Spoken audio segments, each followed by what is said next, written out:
Welcome दोस्तों। आज की इस वीडियो में हम पढ़ने वाले हैं प्रोफाइलर के बारे में। तो जैसे कि यहाँ पर मैंने साइड में ये रिएक्ट की डॉक्यूमेंटेशन ओपन कर रखी है, प्रोफाइलर एपीआई। ठीक है, तो इसकी डेफिनेशन अगर आपको पढ़नी है तो यहाँ से ये पढ़ सकते हो कि profiler major how often A react application render and what the cost of rendering is. तो सिंपल लैंग्वेज में आप ये बोल सकते हो किसी भी कंपोनेंट के रेंडरिंग करने में जो टाइम लग रहा है आपको वो मेजर करना है, मतलब उसकी परफॉर्मेंस जाननी है किसी भी कंपोनेंट की, तो उस केस में आप प्रोफाइलर यूज़ कर सकते हो। तो इसको यूज़ करने का जो तरीका होता है वो ये होता है कि आपको प्रोफाइलर ऊपर इंक्लूड करना है और सीधा प्रोफाइलर ऐसे ये लिख देना है। इसके अंदर आईडी होगी और एक ऑन रेंडर कॉल बैक होता है। इस कॉल बैक के अंदर कुछ ये नीचे दिखाता हूँ मैं आपको। ये कॉल बैक के अंदर कुछ पैरामीटर होते हैं कि ये आईडी, जो आईडी बताएगा ये फेज़ कि आपका फेज़ कौन सा है, आपका माउंट हो रहा है, अनमाउंट हो रहा है, वो अपडेट हो रहा है, तो ये सारी चीज़ें बताएगा। एक्चुअल ड्यूरेशन क्या है उसका, बेस ड्यूरेशन क्या है, स्टार्ट क्या है, कमिट टाइम क्या है, इंटरेक्शन क्या है, तो ये सारी चीज़ें। बाकी तो ये डेफिनेशन है इनकी। मैं इसका एग्जांपल बताता हूँ आपको कि इसको यूज़ कैसे करना है। ठीक है, बाकी इनके बारे में मोर डिटेल से आप यहाँ पर देख सकते हो। ये जो डेफिनेशन है किसी को बतानी हो तो मैं आपको एग्जाम्पल बता देता हूँ। तो जैसे मेरे पास ये पेज है तो यहाँ पर मेरे को प्रोफाइलर यूज़ करना है। तो सबसे पहले आपको क्या करना होगा, आपको जाना रिएक्ट में और यहाँ पर ये तो मैंने यूजर रिड्यूसर ले रखा है, यहीं पर आप ले लो प्रोफाइलर। ठीक है, उसके बाद आपको जिस भी कंपोनेंट के बारे में जानना है उस कंपोनेंट के ऊपर प्रोफाइलर लगा दो और इसको एक यहाँ लगा दो, मतलब उसको प्रोफाइलर के बीच में कवर कर दो एकदम आगे पीछे से। ये कहाँ गया?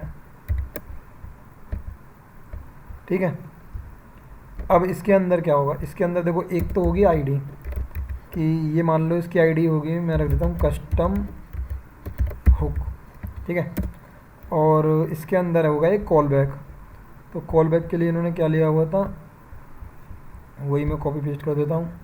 On render call back, on render, उसके बाद कॉल बैक। अब ये कॉल बैक मतलब एक फंक्शन का नाम है, ठीक है ना, कॉल बैक कुछ भी रख दो, call back F N function.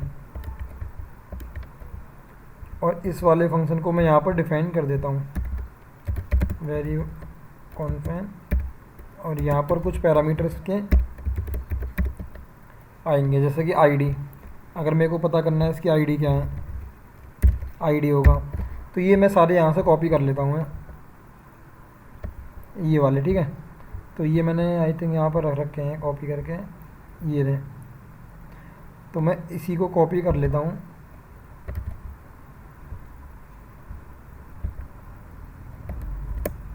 ये हो गया।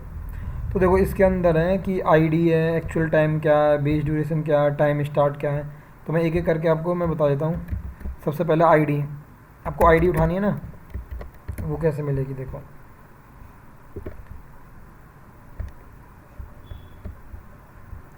ये कंसोल गया, प्रोफाइलर मस्ट स्पेसिफाई है आईडी एज ए प्रॉप्स। तो प्रॉप्स हमने पास तो कर दी।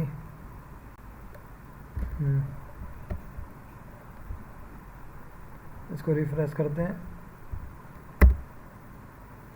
ठीक है, तो देखो ये आ गई आईडी उठ के हमारी कस्टम हुक जो कि स्टार्टिंग में आई। ठीक है, अब देखो मैं नीचे वाले पे क्लिक करूँगा, ये अलग कंपोनेंट है तो यहाँ पर नहीं आएगी।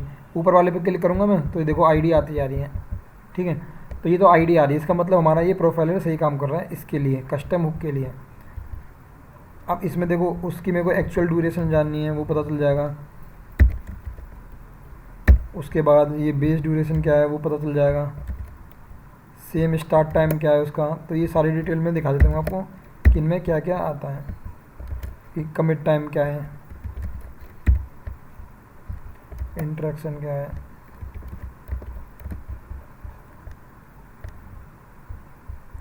ये देखो जैसे मैंने इसको ये करा तो देखो स्टार्टिंग में तो ये आ गई कि हमारा ये वाला कॉल हुआ है, उसका स्टार्ट टाइम ये है, ये सारी इन्फॉर्मेशन यहाँ पर आ रही है।